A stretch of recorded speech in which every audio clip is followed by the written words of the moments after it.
Australia. Tes. Oke. Assalamualaikum warahmatullahi wabarakatuh. Yo teman-teman, apa kabar?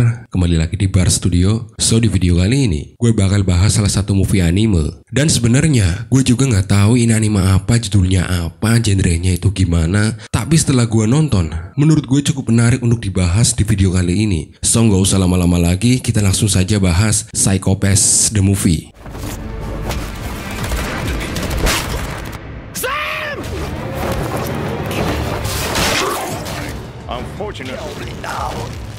Cerita ini mengambil latar waktu di masa depan, yaitu sekitar tahun 2116, di mana tingkat moralitas manusia semakin menurun, sedangkan kriminalitas semakin merajalela. Untuk itu di Jepang dikembangkan sebuah sistem yang merupakan sebuah artificial intelligence atau kecerdasan buatan yang dikenal sebagai Sibyl System yang memiliki kemampuan untuk membaca kejiwaan dari setiap individu. Sibyl System juga memiliki kemampuan untuk mendeteksi siapa saja yang merupakan kriminal laten atau seseorang yang memiliki kecenderungan untuk melakukan tindak kriminal. Sedangkan untuk parameter dan tolak ukur dari semua itu disebut sebagai psychopath. Tapi tentunya dengan diterapkan Sibyl System bukan berarti semua manusia bisa hidup dengan tenang. Karena di belahan bumi lain, tepatnya di negara Asia Tenggara yang sebelumnya terdiri dari beberapa negara ASEAN yang kini bersatu menjadi satu pemerintahan, terjadi perang saudara di mana para reformis anti pemerintahan yang tanpa henti terus melakukan perlawanan untuk menentang berbagai kebijakan yang dilakukan oleh pemerintahan Asia Tenggara. Sementara itu,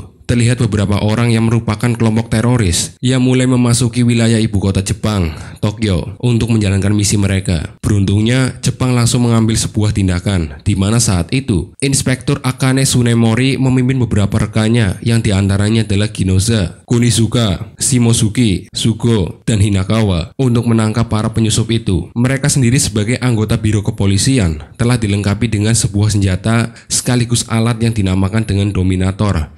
Ia langsung terhubung dengan Sibyl System sehingga bisa digunakan untuk mengukur psikopas dan juga koefisien kriminal dari orang-orang. Tanpa menunggu lama, mereka segera melakukan penyergapan kepada para teroris itu. Sempat terjadi baku tembak yang cukup kacau di antara polisi dan para teroris. Namun dengan berbagai robot dan dominator yang ternyata bisa membuat tubuh target yang memiliki koefisien kriminal melebihi batas langsung membesar dan kemudian meledak. Para polisi bisa dengan mudah melumpuhkan para teroris. Kemudian terlihat Tsunemori yang cukup kesulitan saat berhadapan langsung dengan pimpinan kelompok teroris itu, karena ternyata dia sudah bersiap untuk meletakkan bom yang dibawanya. Bruno sebelum itu terjadi, robot patroli berhasil melumpuhkannya. Dan yang mengejutkan, dari mantel pria itu ditemukan sebuah buku yang cukup Tsunemori kenali.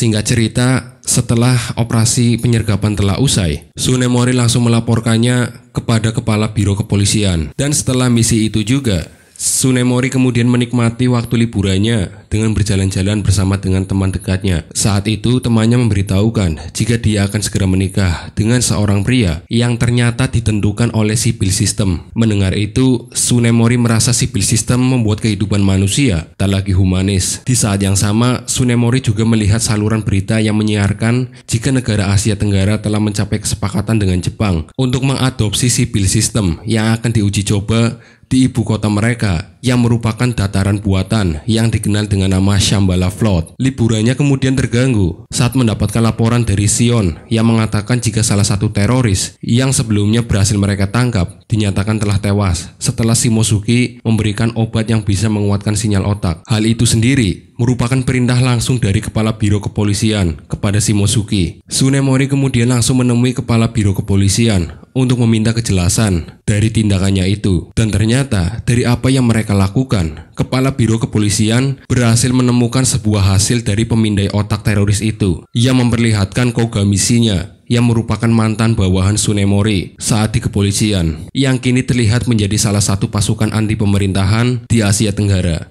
Sedangkan kepala biro sendiri mencurigai jika Kogami-shinya merupakan orang yang mengirim para teroris itu ke Jepang. Namun sebagai orang yang pernah dekat dengan Kogami-shinya, Tsunemori tidak percaya dengan hal itu dan mengusulkan agar dilakukan investigasi lebih lanjut. Untuk itu, Tsunemori langsung menginterogasi para teroris yang berhasil mereka tangkap untuk mendapatkan informasi tentang Kogami-shinya. Sialnya hanya jawaban menggantung yang didapatnya. Hal itu membuat Tsunemori akhirnya mengajukan dirinya sendiri untuk melakukan investigasi dan berangkat menuju ke Asia Tenggara. That you came from. Why did you come to Japan?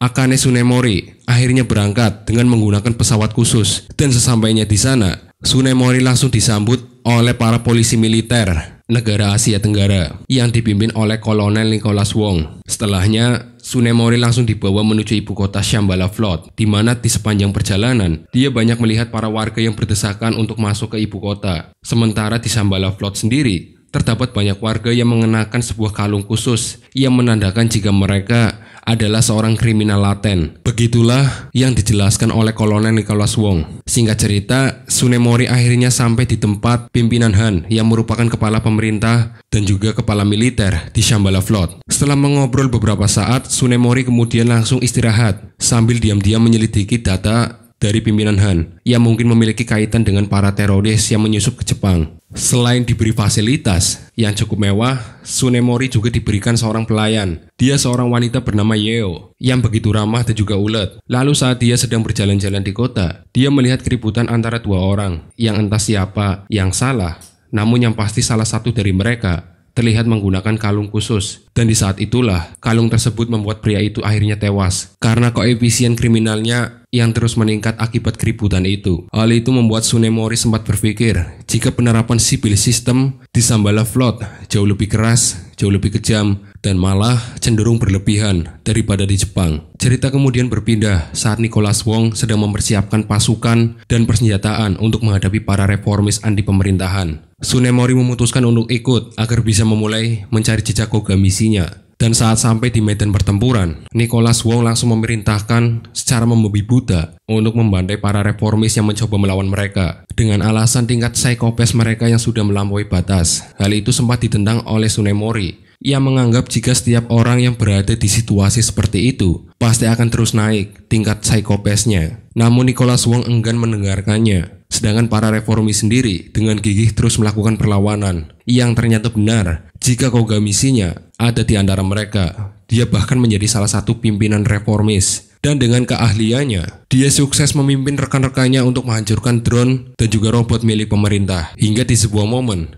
dari kamera pengawas, Tsunemori akhirnya melihat secara langsung wajah Kogami yang saat itu sedang mengendari sebuah mobil untuk menolong rekannya. Setelah sempat terkejut, Tsunemori memutuskan untuk langsung turun dari kendaraan taktis untuk langsung memulai penyelidikan. Sedangkan di lain sisi, Kogami terlihat memerintahkan para reformis untuk segera mundur karena posisi mereka yang sudah terpojok. Sementara dia akan mencoba mengevakuasi mereka yang terluka. Dan tanpa sengaja, dia akhirnya bertemu dengan Tsunemori yang sedang memburunya. Dan di saat itu juga, Tsunemori langsung menanyakan apakah Kogami adalah orang yang mengirim para teroris itu ke Jepang. Namun dilihat dari ekspresi wajahnya, jelas bukan Kogami pelakunya. Hingga tak lama setelah itu, pasukan pemerintah menyerang ke posisi mereka. Beruntung Kogami bisa dengan sigap melindungi Tsunemori dari ledakan itu.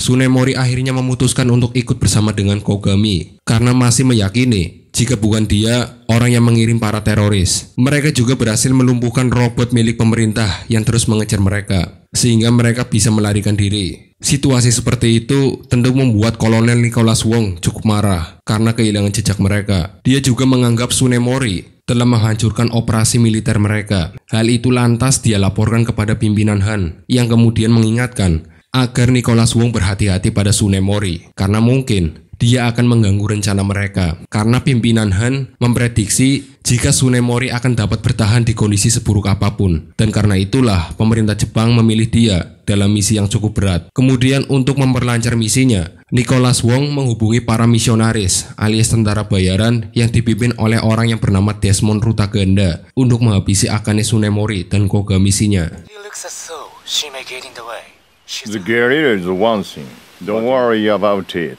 We mercenaries have our own. Sementara itu, Tsunemori dan Kogami serta para reformis lainnya akhirnya sampai di base camp mereka yang merupakan sebuah kompleks candi yang cukup besar. Di sana, Kogami juga mengenalkan Tsunemori kepada Sam yang merupakan pimpinan pergerakan anti pemerintah. Setelah itu, sambil berkeliling, Kogami memberitahu kepada Tsunemori jika pimpinan Han pada dasarnya bukan pimpinan dari Asia Tenggara. Dia hanya seorang pimpinan dari salah satu faksi militer dan tujuannya bergabung dengan civil system hanyalah untuk membuktikan superioritasnya dari para saingannya. Namun pimpinan Han sendiri tidak menyadari jika suatu saat civil system bisa menyingkirkannya dan orang-orang yang ada di pihaknya. Dan bagi dia dan para reformis sendiri, civil system harus segera diakhiri. Hal itulah yang menjadi alasan bagi Kogami dan para reformis juga untuk terus berjuang. Dan mereka tidak akan menyerah sampai keadilan yang humanis bisa terwujud. Kemudian Tsunemori menanyakan perihal buku yang dia dapati saat menangkap para teroris. Karena benda itu sendiri yang menjadi salah satu alasan bagi dirinya sampai di sini.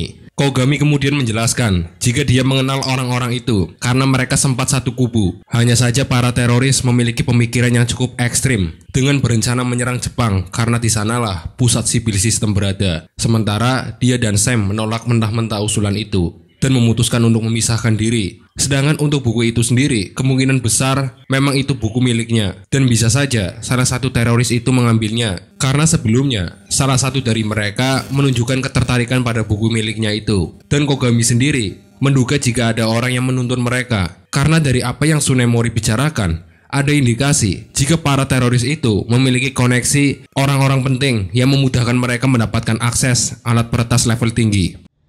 任意同行求めるだけ無駄ですか？どうやらお互い思っていた以上に知られたらあいつらだって黙っていられなくなる. Kemudian saat malam tiba, di tengah kesenyapan, Desmond dan para anak buahnya mulai menyusup dan menghabisi satu persatu reformis yang berjaga, yang tentu menimbulkan banyak suara kegaduhan. Kogami dan Tsunemori yang melihatnya langsung bergegas menuju tempat pertempuran. Kogami langsung meminta kepada salah satu rekannya untuk membawa Tsunemori ke dekat Shambhala Flood. Awalnya, Tsunemori tentu menolak usulan itu karena dia juga ingin berjuang bersama dengan Kogami. Namun setelah Kogami memberikan pengertian jika Tsunemori harus terus melanjutkan penyelidikannya karena mungkin saja itu akan bisa membawa mereka untuk mengungkap kejahatan pimpinan Han. Dan akhirnya dengan berat hati Tsunemori memutuskan untuk pergi meninggalkan base camp, sementara Kogami pergi bersama dengan Sam untuk menghadapi para musuh. Namun naasnya, dalam pertempuran itu Sam harus tewas bersama dengan para reformis lainnya karena terkena tembakan dari salah satu robot musuh. Sedangkan Kogami sendiri harus mengakui kekalahannya dan membuatnya tidak sadarkan diri setelah terus diserang oleh Desmond dan anak buahnya.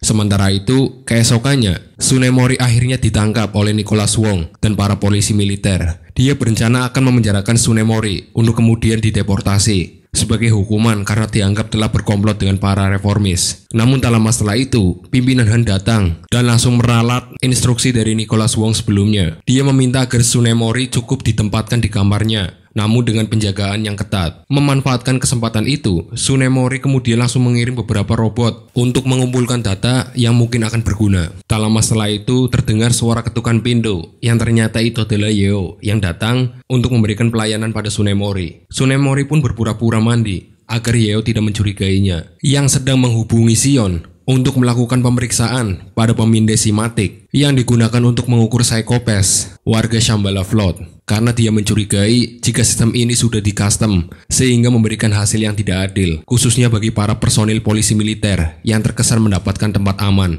Tsunemori juga meminta untuk diberikan kode untuk membuka kalung yang mengikat leher para kriminal laten, karena kalung itu ternyata buatan dari Jepang. Setelah itu, Tsunemori ke ruang makan, di mana Yeo juga sudah ada di sana. Kemudian setelah meminum segelas air, Tsunemori langsung membuka kalung Yeo. Namun begitu akan menanyakan sesuatu, secara mendadak Tsunemori pingsan. Sedangkan di Jepang, Shion akhirnya menemukan satu hal yang cukup mencengangkan, di mana data para polisi militer, termasuk Nicholas Wong, di dalamnya ternyata sudah dimanipulasi. Dan seperti dugaan Tsunemori sebelumnya, jika benar, mereka semua ternyata memiliki tingkat psikopat yang sangat tinggi, yang tentu sudah melebihi batas. Sementara itu, Tsunemori akhirnya berangsur siuman, walaupun pandangannya masih samar-samar. Saat itu, dia akhirnya mengetahui jika air yang dia minum sebelumnya telah diberi obat tidur oleh Yeo yang dipaksa melakukan hal itu, karena Nicholas Wong berjanji akan melepaskan kalung pada leher kakaknya. Namun bukannya menepati janji itu, Nicholas Wong malah menembaknya sampai mati. Setelahnya, dia dan anak buahnya membawa Tsunemori pergi dari sana. Kemudian di tempat lain, diketahui jika Kogami masih hidup. Dia terus dipukuli dan disiksa oleh para misionaris itu. Ditambah, Desmond juga terus menghasutnya agar mau bergabung dengan kelompoknya jika tidak ingin mati. Namun Kogami tetaplah Kogami. Dia sangatlah teguh dengan pendiriannya. Dia bahkan lebih memilih untuk mati daripada bergabung dengan kelompok mereka. Tak lama setelah itu, Nicholas Wong menghubungi Desmond dan memerintahkan agar bisa membawa Kogami ke hadapannya.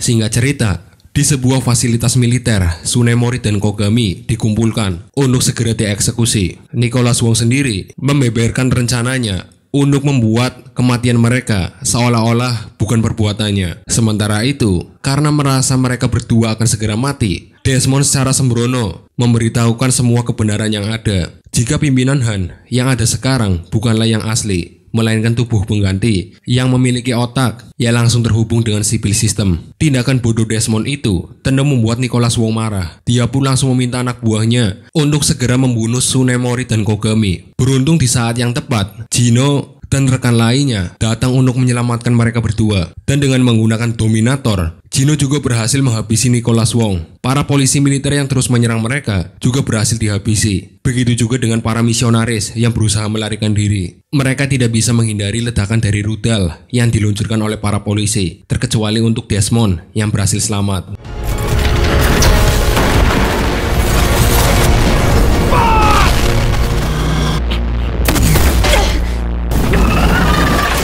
Sementara Kogami juga akhirnya bisa melepaskan dirinya dan juga Tsunemori dari borgol. Dan sebelum pergi, dia meminta Tsunemori untuk segera ke tempat pimpinan Han. Sementara itu, setelah menyelesaikan perlawanan para polisi militer, Jino dan yang lainnya menghampiri Tsunemori. Dan sesuai dengan dugaan Tsunemori sebelumnya, polisi militer sudah memanipulasi data psikopat mereka. Shimosuke juga menambahkan bahwa sipil sistem kemungkinan besar sudah memprediksi semua itu, mulai dari keberangkatan Tsunemori ke Asia Tenggara dan juga pembangunan Shambhala Float, yang jika itu bisa selesai sepenuhnya akan bisa membuat sipil sistem memaksimalkan fungsinya. Kemudian tanpa basa-basi, setelah itu Tsunemori membagi mereka ke dalam dua tim. Dia akan pergi bersama dengan Jino ke tempat pimpinan Han, sedangkan Shimosuke akan memimpin lainnya untuk mengendalikan keadaan di sekitar tempat itu. Singkat cerita, Tsunemori dan Jino akhirnya sampai di area kantor pimpinan Han. Tsunemori kemudian meminta Jino untuk segera pergi dan bergegas mengejar Kogami, sedangkan dia akan seorang diri menemui pimpinan Han.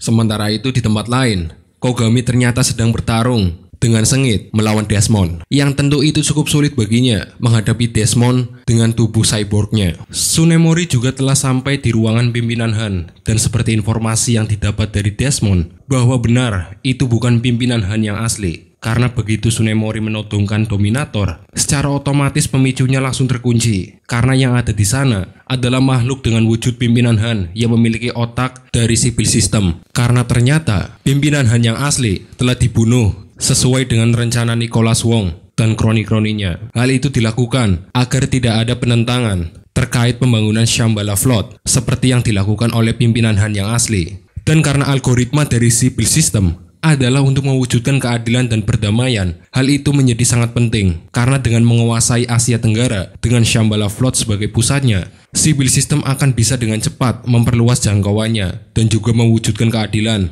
ketentraman, dan juga kedamaian. Menurut versinya, merasakan civil system sudah sangat melenceng, Tsunemori meminta civil system dengan rupa pimpinan Han itu untuk segera mungkin mengundurkan diri dari jabatan dan posisinya sekarang. Karena akan menjadi percuma jika civil system menguasai wilayah sebuah negara, namun rakyatnya menolak eksistensinya. Tsunemori juga meminta agar digelar pemilihan umum yang benar-benar adil, agar bisa menentukan siapa pemimpin yang pantas memerintah negara ini. Dan sepertinya, desakan Tsunemori itu berhasil mempengaruhi civil system.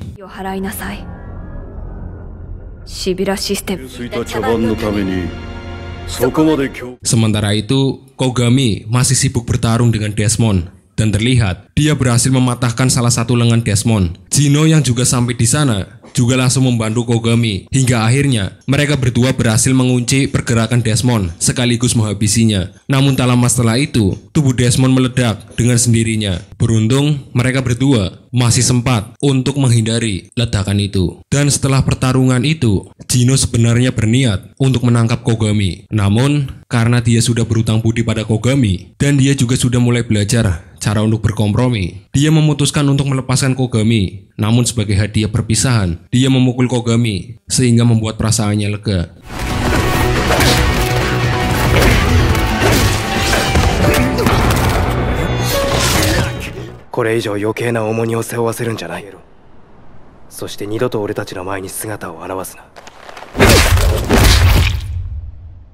Kemudian di akhir film, diperlihatkan pimpinan Han yang memutuskan untuk mengundurkan diri dari jabatannya dan akan menyelenggarakan pemilu untuk memilih pemimpin yang benar-benar diinginkan oleh masyarakat. Mendengar siaran itu, Kogami sempat berpikir jika semuanya sudah selesai. Di sisi lain, Tsunemori yang merasa misinya telah berhasil memutuskan untuk kembali ke Jepang, tentunya bersama dengan anggota biro kepolisian lainnya. Sedangkan di post-credit scene, Kogami mendengar siaran jika pimpinan Han kembali mendapatkan jabatannya dengan perolehan 40% suara, yang tentu berhasil mengungguli lawan-lawannya di pemilu. Dan hal itu berarti Kogami harus bersiap untuk mengangkat senjatanya untuk segala kemungkinan buruk yang akan terjadi. Dan film pun selesai.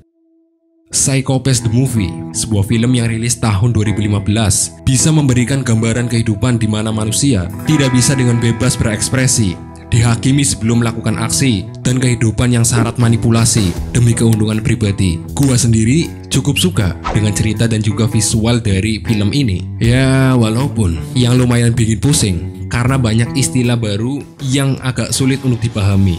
Namun yang pasti, movie ini bisa gua tonton dengan lumayan enjoy. So, sekian dari gua. Jangan lupa untuk like, komen, dan subscribe serta share video ini sebanyak mungkin. Gua undur diri. See you next video and wassalamualaikum warahmatullahi wabarakatuh.